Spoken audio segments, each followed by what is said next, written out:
you, Gina. Do you suddenly feel a little more achy? Maybe you've got that pain in your back or pain in your knee or neck. Is it a new problem, or could it be you're a COVID long hauler? Well, joining us today is pain specialist Dr. Joseph Pergolizzi to talk a little bit about how to know when to differentiate between the two. Good morning, Doc. We appreciate you being here. Good morning, Kyle. Thank you for having me. So let's talk about pain, because you're a long hauler, and maybe pain, just general aches and pains. So I had COVID 3 months ago and I'm in pain. Is that because I'm a long hauler and I'm having those symptoms, or is that just normal aches and pains? That's an excellent question. You know, pain is the #1 reason why people seek medical care around the world.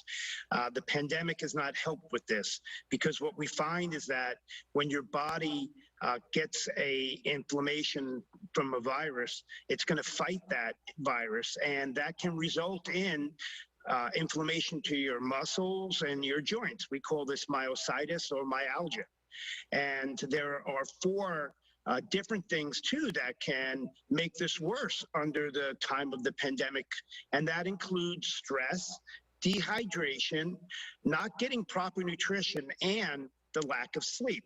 And you can imagine when you do contract COVID-19 that all of these come together and they compound that feeling of muscle pain and joint pain as well. So it could be from COVID, and we've been seeing that in the clinic.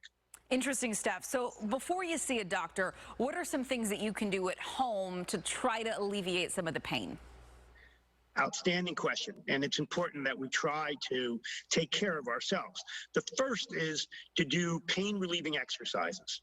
Stretching is another great example. I bet that you've been up pretty early in the morning, and if you've been in front of a computer or just sitting in the chair, get up, stretch, move your body around. Grounding is a nice technique. People take off their shoes and socks and just go walk out on the lawn.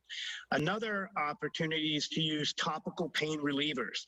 Topical pain relievers work right where the pain is, and it's important to realize they can be used usually sooner than the oral over-the-counter medications, and they can be used more frequently. So that's another opportunity to take care of yourself. Do you have any creams or any names that we can easily pick up at a drugstore? Sure, there are a whole bunch of them out there. The pharmacist can help with this, but I have one product with healthy directions called Instaflex. This is a very well-received product, and there are others that the pharmacist can also direct you to.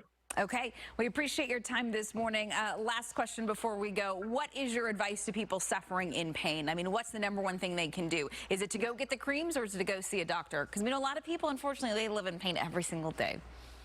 That's right. You know, there's a difference between acute and chronic pain. And if you have chronic pain, you should be seeing some type of healthcare provider.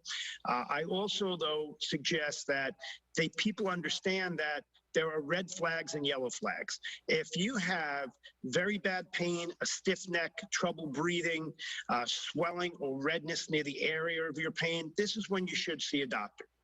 Okay, Doc, thanks so much for your time this morning, letting us know what we can do if we are in pain and some of the things that hopefully can help us get a little bit better. Have a great Saturday.